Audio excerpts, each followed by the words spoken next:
How's it going, YouTube? How's it going, people out there? Now, I cannot believe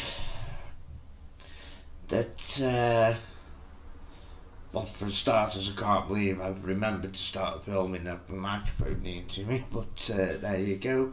Outlaw Nation, how are you doing? Please like and subscribe.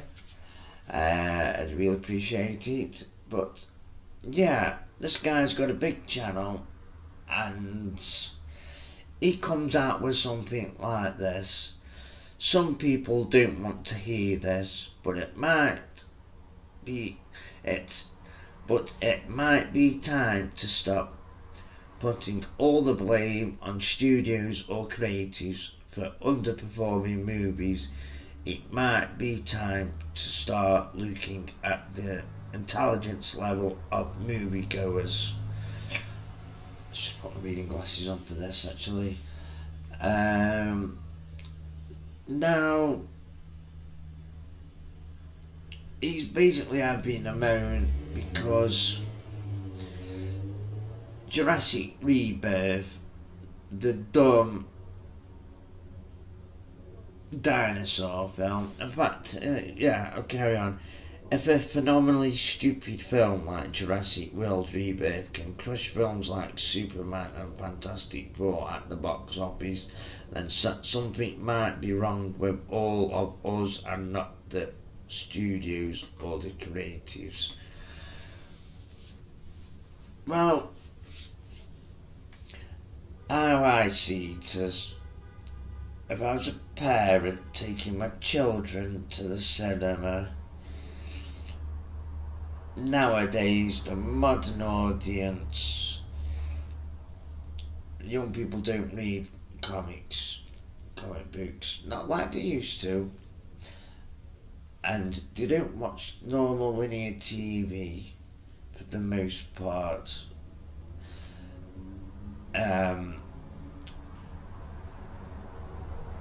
They're into other things. I would like to see a Superman film, although this new one was more of a James Gunn movie starring Superman. The Fantastic Four, I wasn't brought up on them, I didn't read their comics, and it wasn't a great movie either. So the kid's gonna be, oh, dinosaurs. One of my grandsons loves dinosaurs. He'd definitely pick that. I'm not sure what I'd pick, but if I was taking my family,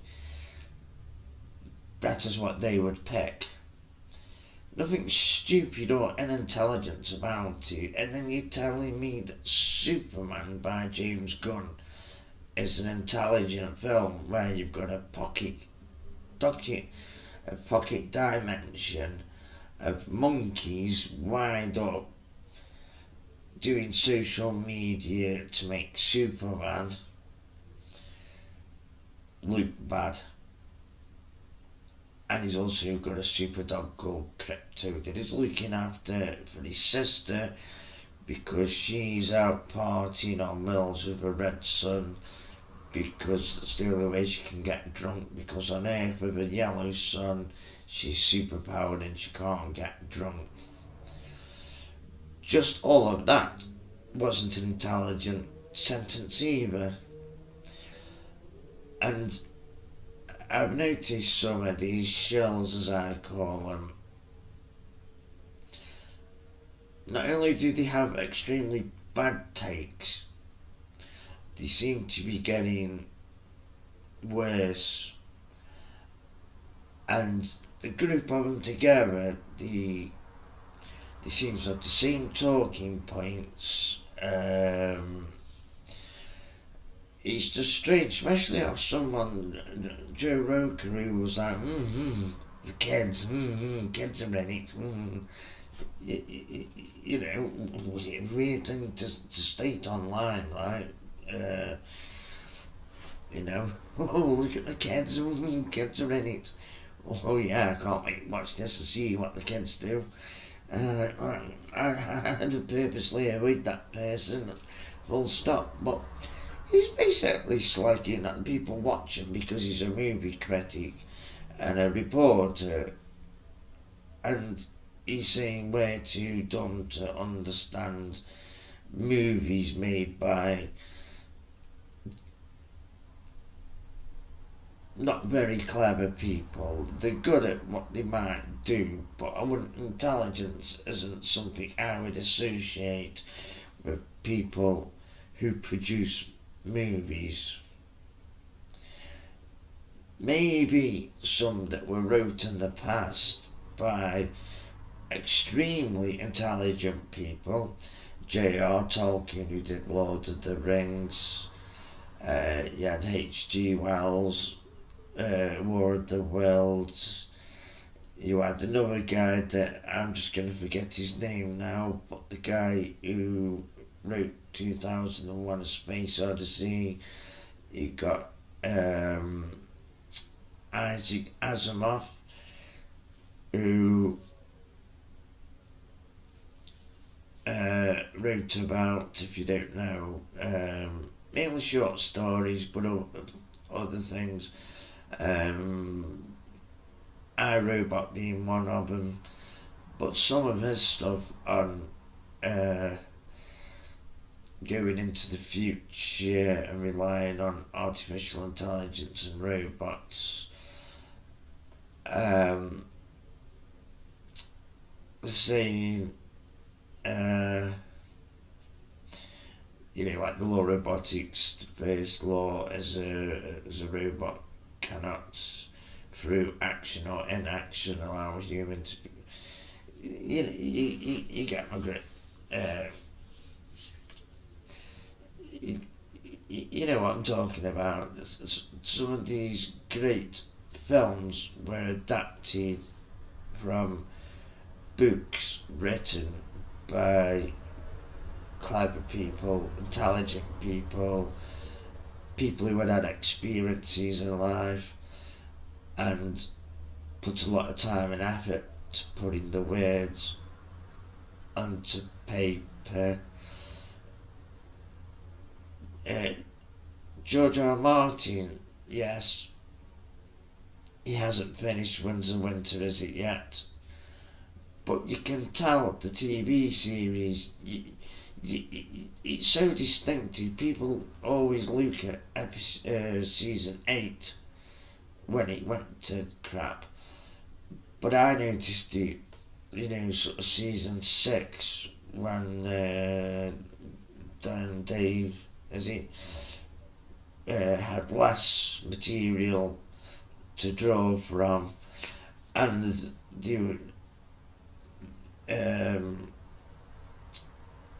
it was around about the time that they were actually getting a bit overwhelmed with it, and you can clearly see the dialogue start suffering basically as soon as they ran out of source material.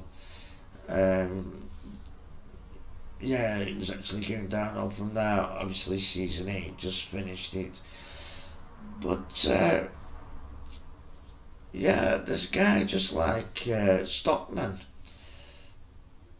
won't say anything bad about a movie now that he wants to get in with the crowd, because he doesn't want to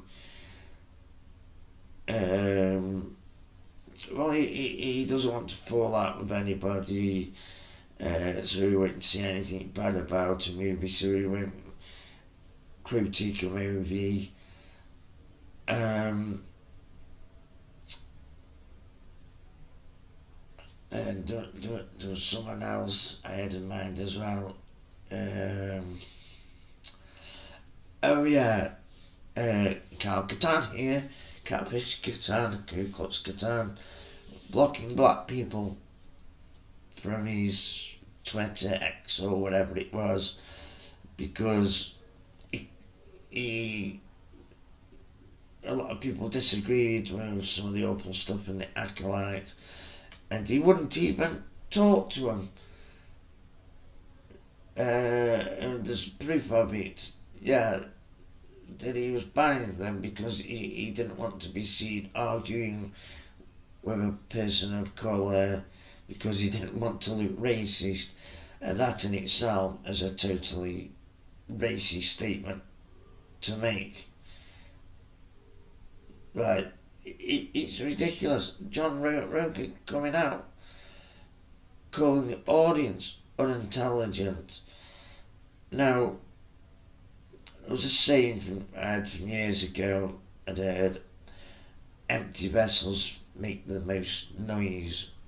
And we know these Californian Hollywood types live in a bubble, echo chamber, and then you have these other loud voices around it, and they believe that, you know, their message. And I heard, you know, it's the end of the Wokebuster or the Flopbuster. Now we're going to get the Slopbuster. And with all these rules and regulations, no, John Rocha, the audience isn't intelligent, and that, yeah, isn't unintelligent. That normal people, they want to go and be entertained. If they want to go and watch a daft movie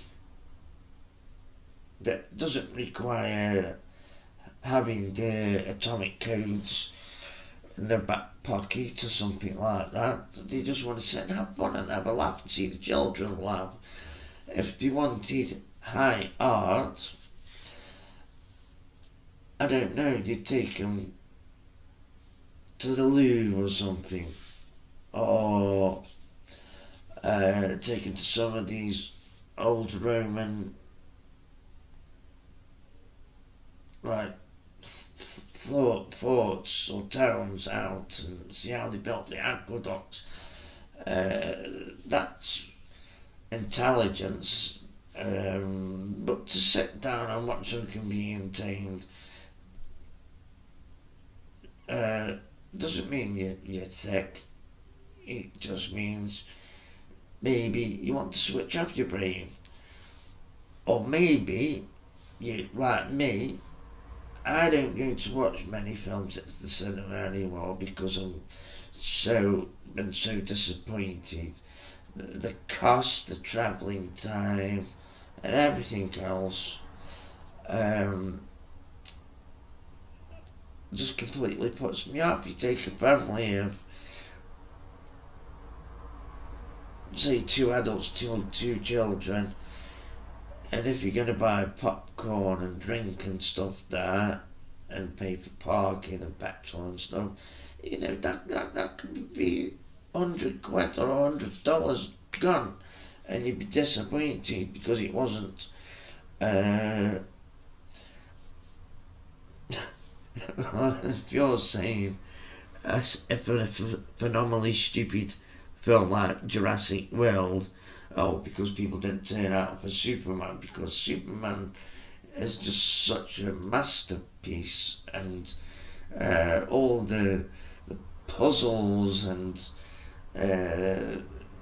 you know, really having to think, be intellectual about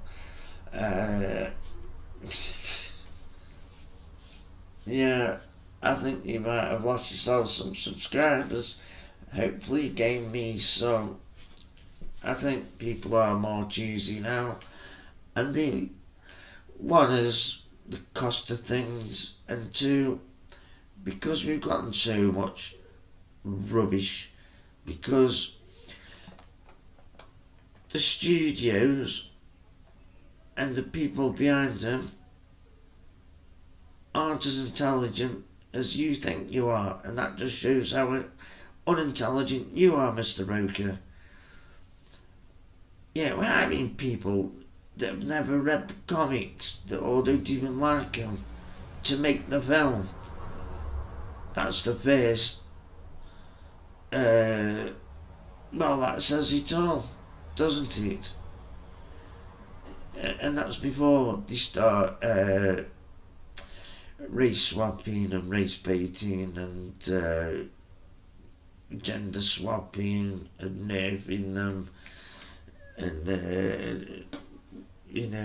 transing them and all the rest of it to something that doesn't resemble the original article. I'll leave it there. I'm done with my John Rocha. This was going to be a video about something else, but I went on a bit too long about a certain person. And whatever you think of the FNT crew, I don't agree with them all. I agree with some of them some of the time, and I disagree. But at least I'm getting a sort of a bit of discourse, and they'll pick at where there's problems and they'll praise the good, and they don't all, like I say, when you see John Rocha and his bunch, they all come out with the same stuff. It's like they like all the crap no matter what, and then anyone who doesn't is an hysterophone.